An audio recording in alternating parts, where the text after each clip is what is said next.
Dr. Frankl, what is the difference between people who are able to pick themselves up, get over life's problems, and those who are not? The decisive factor is decision, the freedom of choice, the freedom to come up with a decision. It should be, I would like to become this way or another, in spite of conditions that should only seem to fully determine my behavior. I wish to act freely as a responsible being, which is a human being. I wish to act in accord with heredity and environment, owing what I become to them, but also, if need be, in spite of the worst conditions. This is exactly what you could watch and witness under severe, extreme conditions of stress or of tragic conditions. Just think of people living for several years under the worst conditions of a prisoner of war camp.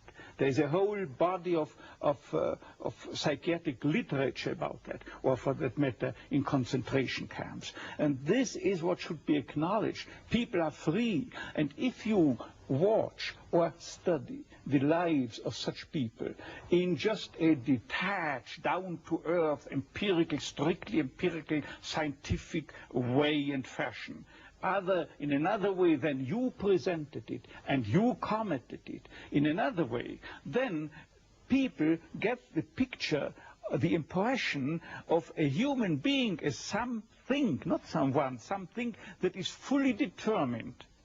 Whereas they don't recognize and acknowledge the freedom and the responsibility for themselves, the responsibility for making something or someone out of himself.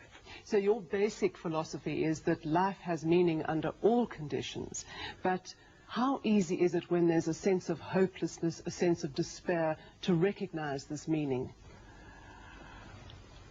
Let me confront you with a somewhat strange definition of despair. As I'm used to proclaiming is that despair can be explained in terms of a mathematical equation. D, capital D, equals S minus M. What does it mean? Despair is suffering without meaning. As long as an individual cannot see any meaning in his or her despair, he or she will certainly be prone to, in its suffering, I wanted to say, no meaning in the suffering, he or she will certainly be prone to despair and, under certain conditions, to suicide. But at the moment they can see a meaning in their suffering, they can mold it into an achievement, they can mold their predicament into an accomplishment on the human level. They can turn their tragedies into a personal triumph. But they must know for what. What should I do with it? But if people, like so many segments of present-day society and population, cannot find any meaning whatsoever in their lives, cannot see anything meaningful, they more often than not have something to live by. I'll say at least enough to live by. They cannot see anything to live for. What is the answer to the question, why me? Why did this happen to me? The answer to such a question is nothing that a psychiatrist or any other type of a scientist can come up.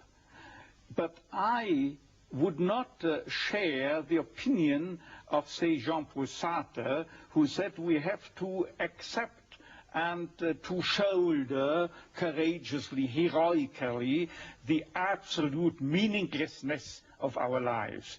But what I think is rather that what we have to accept is the incapacity of our humanness, the incapacity to recognize the ultimate meaning in intellectual or merely rational terms. This is the only thing we have to accept.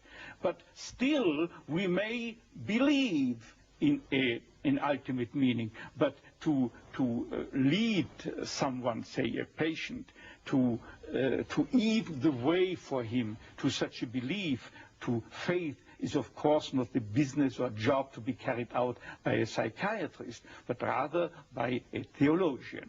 Tell me, to what extent do you feel we have choices in the things that befall us? Our freedom is a finite freedom, a limited freedom. That is to say, a human being is never fully free from conditions, be they of biological or psychological or sociological kind. But the ultimate freedom is always and remains always reserved to ourselves. That is the freedom to take a stand to whatever conditions might confront us. How we react to the unchangeable conditions is up to ourselves. In other words, if we cannot change a situation, we have always the last freedom to change our attitude to that situation. Dr. Frankl, give me an example of meaning that can be taken out of a situation of despair. I once received a letter from a young Texan student who told me his own story. At the age of 17 years, he had an accident when indulging to his diving sport. And from that time on, he was paralyzed from the neck down. And he wrote to me, "I broke my neck, but it did not break me. I am at present helpless, and this handicap will remain with myself apparently forever. But I have not given up my studies. I want, because of my own helplessness, to help other people. I want to become a psychologist, to help others. And I'm sure," he wrote to me, "that my suffering will add an essential contribution to my ability to understand others and to help other people." This man, three years later, was invited by me to deliver a lecture, to read a paper at the 3rd World Congress of Logotherapy taking place at the University of Regensburg in West Germany. He was brought in and with his wheelchair by a plane from Texas to West Germany and delivered a lecture under the title, "The Defiant Power of the Human Spirit." The last sentence read, "I know that this is true because that man was me." For a quarter of a century, I had the honor to be the director of a neurological department at a general hospital. And believe me, throughout that time, I had ample opportunities to watch and witness how even young people could master their fate. Young girls, for instance, that had danced a weekend before in a disco, then were paralyzed due to a brain tumor or a tumor of the spinal cord, a neoplasm of the spinal cord. Or how young men who the last weekend still were skiing in the Austrian Alps or driving their Yamaha motorcycle, could no longer move a leg. And I've seen people who were amputated. All 4 extremities had to be taken away due a certain case, what I have in mind, due a high voltage electric accident. And I know that one told his former nurse from the hospital, he wrote to her a letter, before this terrible accident, I was bored and always drunk. And since my accident, I know what it means to be happy. Imagine, with no extremities. I know what it means to be happy. His life had become full of happiness again, simply because as long as you are pursuing happiness, as the phrase reads, as long as you are aiming at happiness, you cannot obtain it. The more you make it a target, the more you miss the aim and you miss the target. This is most conspicuous in cases of sexual neurosis, where exactly those people, male patients, who are striving to demonstrate their potency, they fall prey to impotence. The more a female patient tries to show to herself at least how much she is capable of experiencing a full female orgasm, the more she's doomed to frigidity. But at the moment, you do not think of pleasure or happiness, but just you give yourself, be it in sexual activities, be it in work, be it in love, at that moment that you are no longer concerned with becoming a happy or a successful man or a woman. At that moment, happiness installs itself by itself.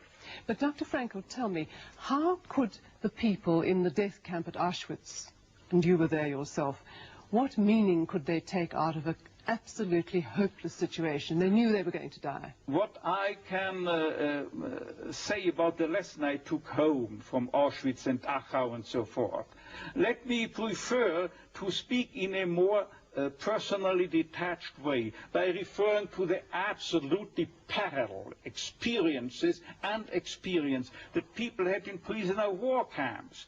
The literature, psychiatric literature in the field of psychiatry of POW camps shows, independently from each other, that psychiatrists found out that those inmates or prisoners were most likely to survive the camp period. Those, I say, who were orientated toward a future, orientated for becoming free again in the future, and most importantly, oriented to a meaning that they had to fulfill in the future, a task that they had to complete in the future, and or to be reunited with their beloved people in the future again. Let me just recount an incident that happened to me in one of my own concentration camps. I was confronted within a couple of days with 2 people, 2 comrades, the one of whom I knew that they are prone to suicide. Now what happened? I asked both why they wished to commit suicide, to take their lives, and without knowing, independently from one another, they told me, see doctor, I've nothing to expect from my life anymore. And you know what I improvisingly asked them? Now listen, isn't it conceivable that instead life expects something from you? And then it turned out that one of them was expected by his own daughter, whom he loved above all. In the United States, she had already succeeded in emigrating. And the other then frankly told me and confessed that there was a series of books that he had written and or edited in the field of geography, it was, as far as I remember, and he wanted to complete this series of books. And at that moment there was something like a Copernican reversal. Suddenly the scenery had turned 180 degrees around. Suddenly they saw they have to do something for the world. and not waiting until the judgment is issued, death or survival. But these very people have the highest chances to survive under equal circumstances, of course. What I mean is that millions had to die in the concentration camps, particularly in Auschwitz, as you might know, and millions and hundred thousands of them were certainly oriented toward a meaning, if for no other meaning, in religious terms. And they had to die, as they would have said, the Kiddush Hashem, for the glorification of God, out of their own beliefs in the gas chambers. So even at the moment of death, they were able to take meaning out of that moment of death. Exactly. You see, there is what I'm used to calling, when speaking to my students, as the tragic triad of human existence, consisting of pain, death, and guilt.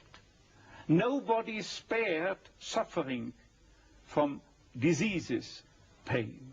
No one of us human beings can escape death, finally. And there is no one who could keep himself free from guilt. It is not possible.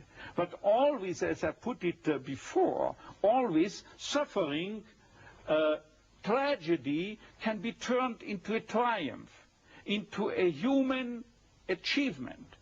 And as to death, it could well serve as an incentive to responsible action, because unless we were mortal, imagine if we were immortal, then we could postpone everything. There were no hurry. There were no need to do something right now. But there is a wonderful word of an author who has not written but said it about 2,000 years ago. You find it in the Bible. It is Hillel, Hillel, who once said, if I'm not doing it, who will do it? If I'm not doing it right now, when shall I do it? But if I'm doing it only for my own sake, what am I? This means no really human being. Because a human being is not someone, as psychotherapeutic systems depict the human being. He is not someone that is concerned primarily and originally with complexes, conditions, conflicts, and problems going on within his psychological system, intrapsychically, as it were. But normally, fundamentally, originally, primarily, basically, any human being is concerned with something out there in the world, is concerned with someone out there in the world, a work to do, a job to complete, a task, a meaning, a mission in life waiting for him exclusively to be materialized, to be actualized by him and by no other person.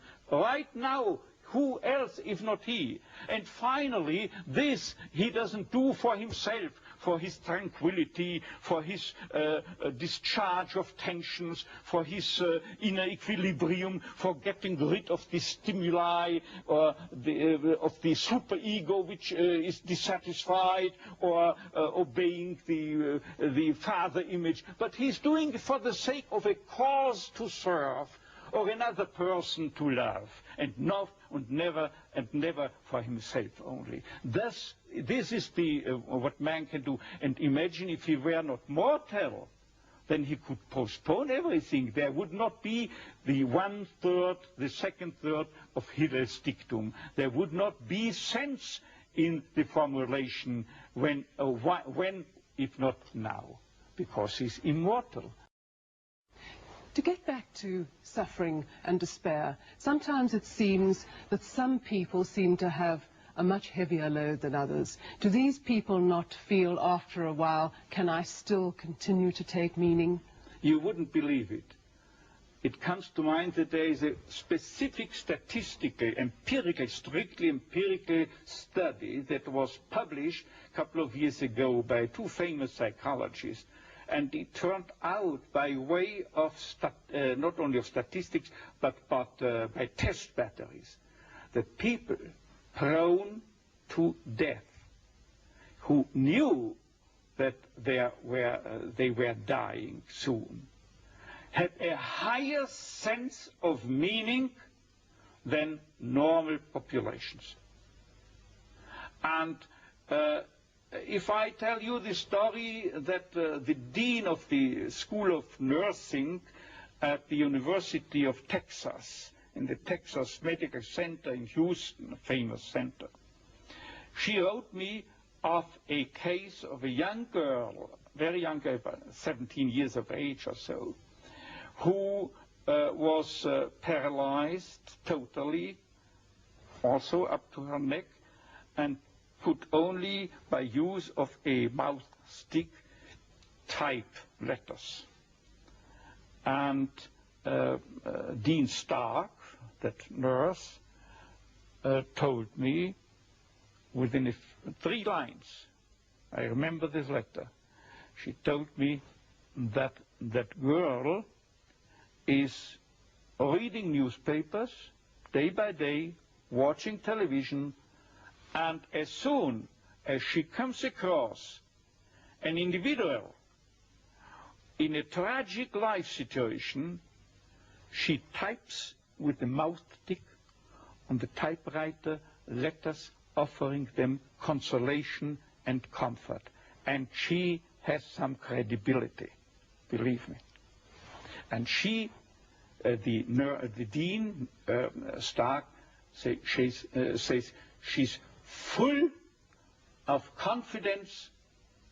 She has a strong sense of abundant meaning in her life, while others who cannot see meaning under the best conceivable of conditions take their lives because they are frustrated.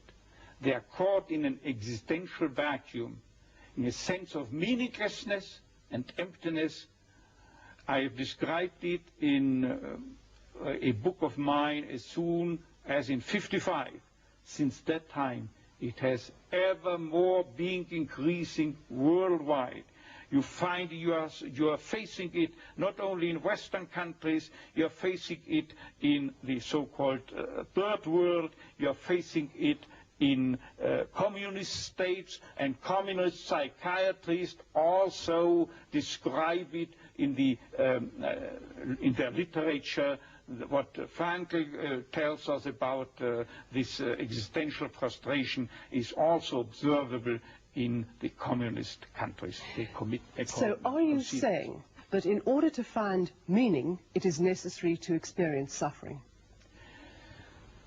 I wouldn't say it is necessary to experience suffering. What I say is just that meaning can be found under each and every condition in life, even under the worst conceivable conditions, provided that it is a situation you cannot change. Remember, I said this explicitly.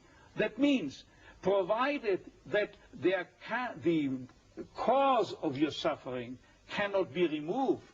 If you can remove the cause of a suffering, say in case of a cancer, by surgery, you have to undergo surgery.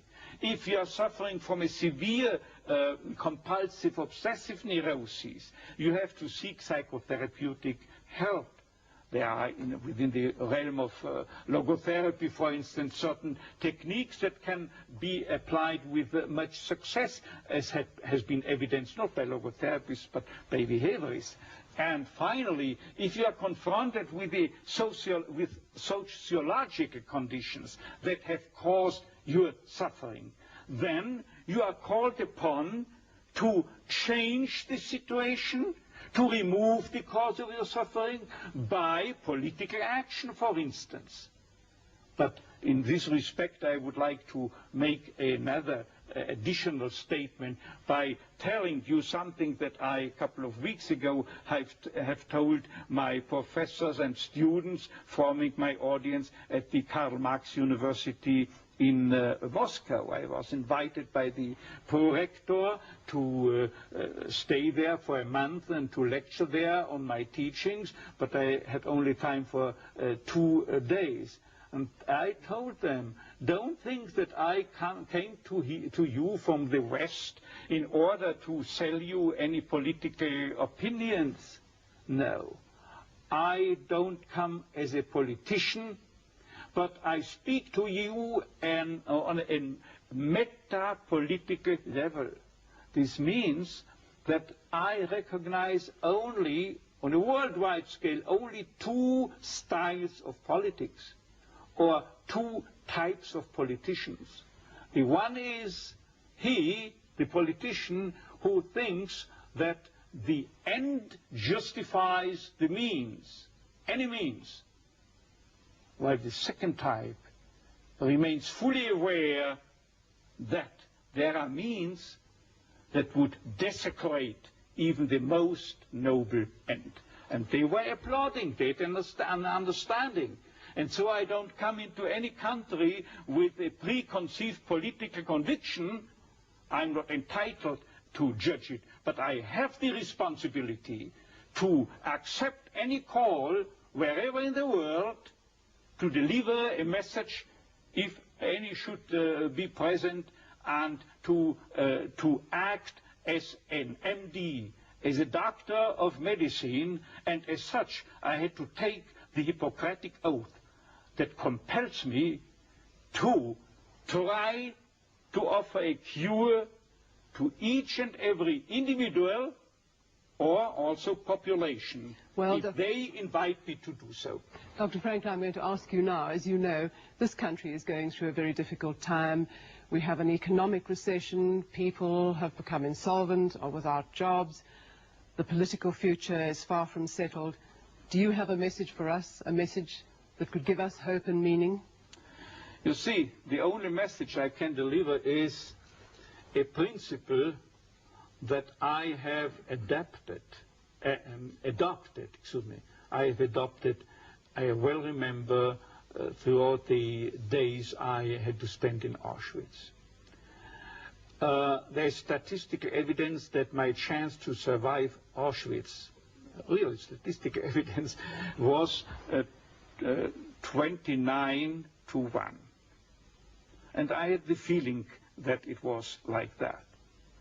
And still, I applied the philosophy of Sir Karl Popper, whose nucleus means that you cannot prove any hypothesis. The only thing you can do is falsify it, show that it is not valid, that it is not tenable. And without knowing his philosophy, I only met him the first time a couple of years ago, I applied this theory inasmuch as I told myself, Victor, the chances are very, very low and small.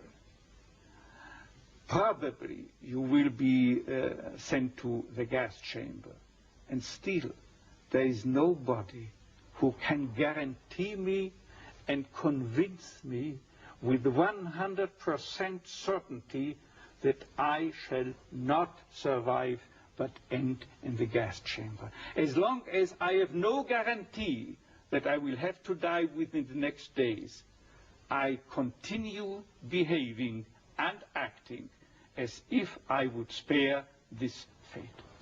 Dr. Frankl,